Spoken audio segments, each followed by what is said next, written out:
Welcome to the Barbados Today morning news update for Wednesday, October 25th, 2017. Thanks for joining us. I'm Ryan Jilt. Private sector financing has all but dried up, with some of the island's major investment management firms publicly signaling their decreased appetite for government securities. It's all out of fear that the Frundell-Stewart administration could soon default on its debt.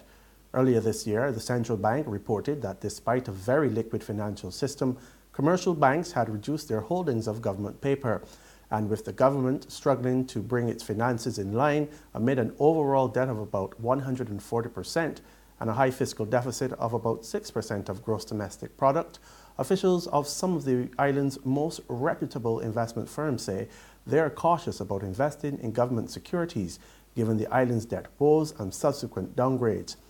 Among them is Sagicor Asset Management, Inc., whose senior investment analyst, Nicolette Best, made it clear that the company would be avoiding government paper given the current situation.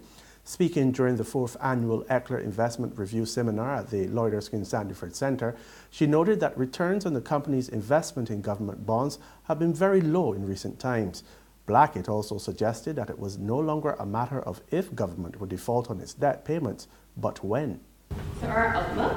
We obviously know the conditions here in Barbados, so we continue to address these conditions, and we also made a decision for our mutual funds to, we're not taking any more lump sums. In terms of the challenging times, we're just not investing more in the government of Barbados debt, and we're just going to manage that situation, of course, as well as the international segment is doing quite well, so we're continuing to build out our international segment. Of course, when things go high, it's quite volatile, so we still have to, of course, continue to diversify and make sure that we're monitoring what Trump is doing and everything's going well with our investments over there. But we continue to look towards a positive and a bright future of high returns. And as one sector voices concern over government's ability to pay its bills, the National Union of Public Workers is warning that it has had enough of government's broken promises to restart the stalled public wages negotiations. NUPW President Akani McDowell tells Barbados Today that Prime Minister Frundell-Stewart made a promise during the televised meeting of the social partnership at the Hilton Resort on August 11th to quickly restart the protracted pay talks. He says the commitment has not been kept, even though the union has formally written the Ministry of the Civil Service demanding that they return to the negotiation table by October 31st. Based on what both of them would have said, the Prime Minister and the Minister of Finance, we need to have a meeting to determine what the salary increase will be. I think that's really discussion of that. And not whether or not public servants will receive a salary increase, because all of the indicators that you were rating on have been successful, so it is time for us to talk money.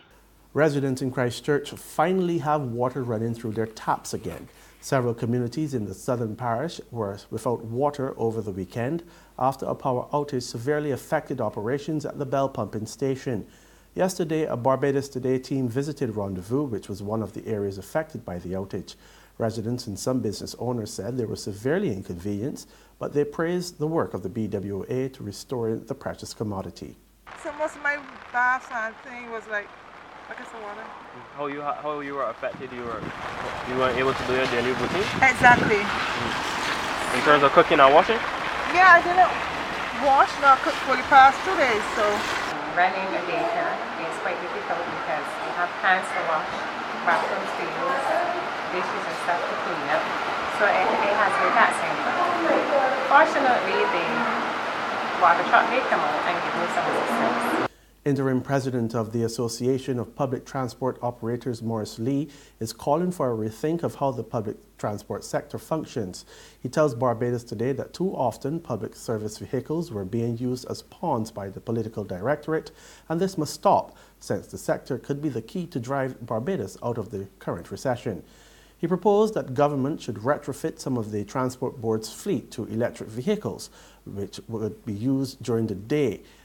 These will be powered by solar energy coming from the plants set up on the integrated bus terminals. Lee says in the coming months, he plans to compile what he's calling a PSV manifesto for all political parties, so they can have the facts about the sector. He says this is necessary as Barbados prepares for elections constitutionally due in June next year. The political parties need to have access to the foresight and the vision of the operators who deal with transport every day. Because what has hurt the industry is that decisions are being made in an office by people that don't really know a lot about transport. And the fellas out there that on the road that know transport, even though they don't have university degrees and so on like myself, can still contribute to the discussion on transport without shooting shots at the one another for cheap political gain. There's regional and international news after this short break. Join us from November 16th to 19th, 2017 for the Barbados Food and Rum Festival, where acclaimed Barbadian chefs and mixologists are joined by Chef Jean-Georges of the US, Chef Tom Akins of the UK, Chef Chris De La Rosa of Canada to create dining experiences to delight the senses. Visit ticketpal.com and all TicketPal locations to get your tickets, and visit foodandrum.com for more information.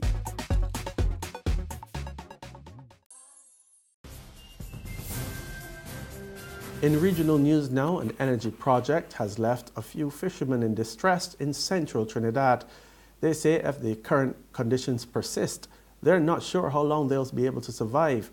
We hear more in this TV6 report. Shrimp trawlers in Waterloo are up in arms. They say an energy project in the area is causing them to come up with empty nets. One of the fishermen, Ramzan Mohammed, says work has decreased significantly. This is one of the main shrimping ground, which for the longest while they making their livelihood there. And since they come and start putting down the pipeline there and dredging or digging with the backhoe on them, it making a big wide area with mud slush, and it affecting the boatmen and them from walking. He adds that coupled with the other economic issues plaguing the country, this is a worrying situation for those whose livelihoods are at risk. And what they say now, which I seen for myself, that the catch now dropped by more than even less than half the amount, and with the price of fuel and whatnot, they're not making anything much. Mohammed says the fishermen just want a meeting with the managers of the drilling project to find a collective way forward. He says it's unfair that they're the only ones being subjected to this treatment. And on the international scene, human rights activists say the United Nations is not doing enough to prosecute French peacekeeping soldiers who've been accused of rape and sexual abuse in the Central African Republic. Rights organizations believe children, both boys and girls, were sexually assaulted by the UN troops that were meant to protect them. Some of the victims were reportedly forced to have sex with animals. French prosecutors dropped the cases of the abuse, saying there was not enough evidence to charge the soldiers involved. The French troops left in late 2016. Since, the violence and the displacement of people has intensified. It's left to the United Nations peacekeepers alone to bring back stability to this country with one mandate: protecting the civilian population. But a UN investigation revealed that some peacekeepers in Central African Republic are violating their mandate and sexually abusing girls. Daniela, not her real name, says she was gang raped by 3 Congolese peacekeepers in June. I don't feel good. I feel guilty. I'm scared to talk about it. I don't trust them anymore. Human rights groups fear there are many cases of sexual abuse by soldiers that go unreported. The new Secretary General says he has zero tolerance for abuse. The UN is investigating cases and putting measures in place to prevent this from happening again. But so far, no one has been arrested or charged.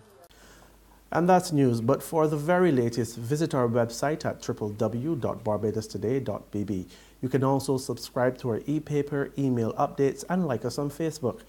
We're also on Izumi Media in bus terminals, as well as Screenplay at supermarkets and gas stations near you. You can also hear us on Mix 96.9 FM. I'm Ryan Giltz. Have a great day.